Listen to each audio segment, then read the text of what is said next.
Hello, Tim from Fair Play Now on the 12th of July 2022. No video from me yesterday. I was feeling just slightly under the weather, so wasn't up to it. And had I been like about 90% of the population, I would have probably done that, and it would have been the lurgy. Oh no, I've got the lurgy. But being the old-fashioned kind of guy I am, I'm just going to put it down to a summer cold. No more than that. And I seem to be better today. So I watched a couple of videos recently as well. And these were put onto my Fair Play Now Telegram channel by a couple of you guys. So thanks for that.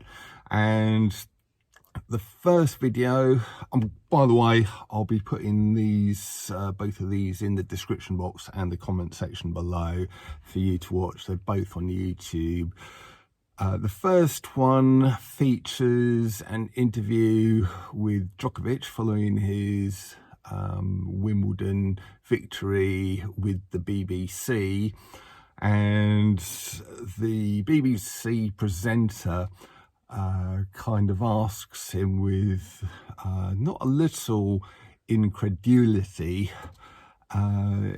you know, are you willing to forego becoming the greatest sort of tennis player ever just because you're not going to have the treatment? And Djokovic just turned around and said, yes, I am willing to make that sacrifice, basically. And you could tell the presenter really couldn't believe it. And I think the BBC rather inadvertently kind of shot the narrative in the foot with that, because it showed this top tennis player saying publicly that he is willing to sort of give up being the greatest tennis player ever because he places bodily autonomy above that. It's way more important, and it would be a dissonant voice, which I'm sure the BBC in an ideal world wouldn't want to sort of be put out there. And it really is, isn't it? It's a dissonant voice going against the narrative, interrupting the narrative by the mainstream, which is going to make people think, you know, what's going on here then? And the importance of that is really brought home by you know, something I saw in the second video, which is a kind of an interview between Ivor Cummins and Matthias Desmet. Oh, before I go on to that, I'll just finish off with the Djokovic thing. Anyone watching this who sort of wonders why Djokovic is so determined and so willing to give up and make sacrifices because he, you know, won't have that thing, that is not an isolated incident. It's how pretty much all of us feel, including myself. And I would have been willing to make similar sacrifices. And indeed, at one point, when it's looking very dark, I was seriously considering sort of moving to some remote place in Mexico, or maybe even more drastic, to deepest, darkest East Sussex, to start anew, you know, leave everything behind and start anew if that's what it took. And that was something I was willing to do, because there was no way on God's earth that I'm ever going to be taking this thing. So that really shows the level of determination, and I think Djokovic demonstrated that really well. Anyway, getting back to Ivor Cummins and Matthias Desmet. Again, this is a video interview, about an hour long, I think it is, I'll leave that in the description box in the comments below.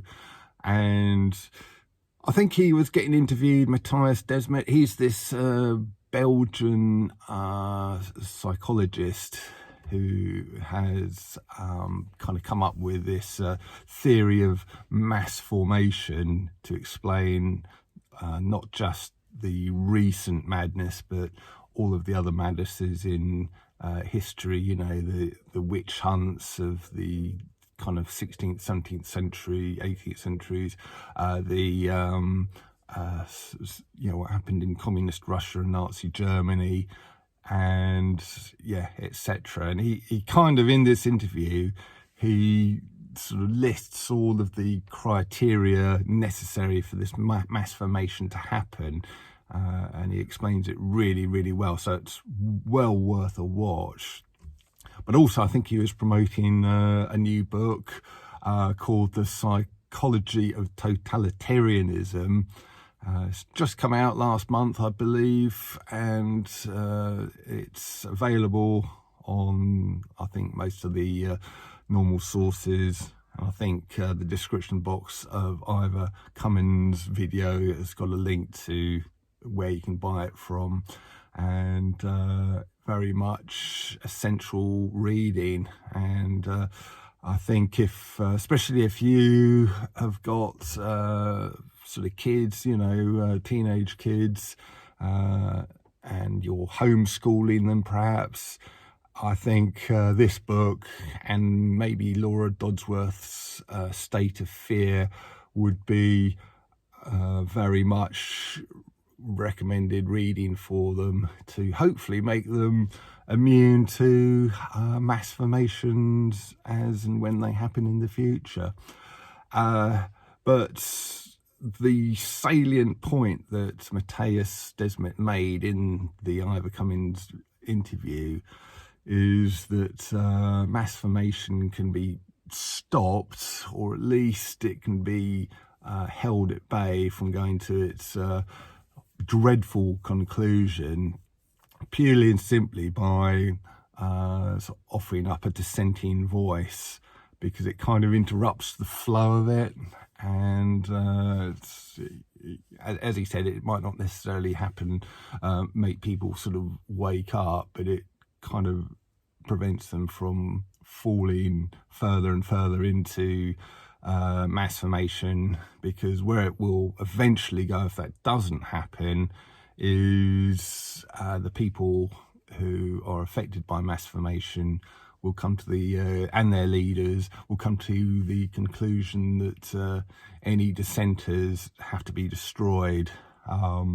So make no mistake, had things carried on, we would have been looking at concentration camps and even worse, I believe. So it was very important, I think. If you sort of think that, you know, what's the point in speaking out? What's the point of going on marches? What's the point of doing any of that stuff? Well, Matthijs Desmet explains it really, really well.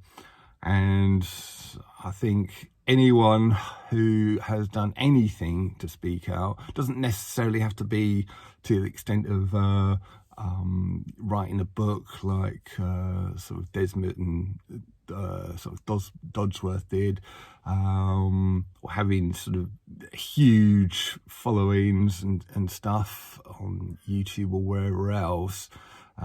Just any little video that you posted, any little article you wrote, any posts that you sort of put online on Facebook, etc., Twitter and all the rest of it, questioning the narrative, no matter in how small and gentle a way that you did it.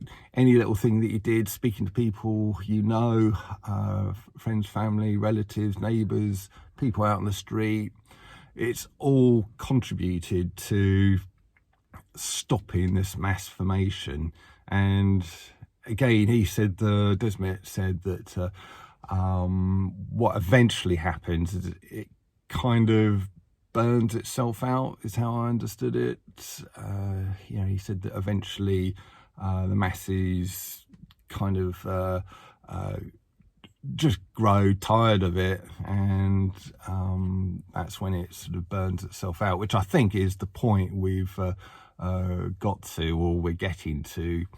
And but it's very important to keep on offering up a dissenting voice, even if you suspect that's the case, and to just keep questioning the narrative. So very, very powerful interview, that, and a very, very powerful book.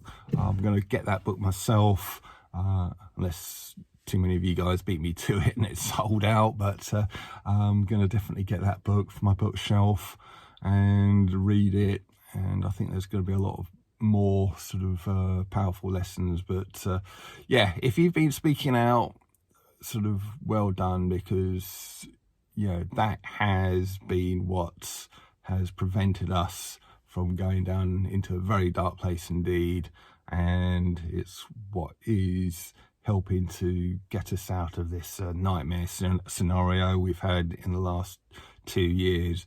And right at the end of the interview, Ivor Cummins said something again very interesting about the importance of speaking out, even if this thing doesn't go the right way, the way we hope it will, which I think it will. But even if it doesn't, it goes in the direction that the powers that shouldn't be want it to, it's still important to speak out, because you're doing the right thing, you're speaking from the heart, you're doing what you know is right, and you will at least have the satisfaction that you were true to yourself. So please keep on speaking out and doing whatever you can to sort of offer up this dissenting voice and keep questioning the narrative. So anyway, I'm going to leave you to go and look at those 2 videos. Both highly recommended.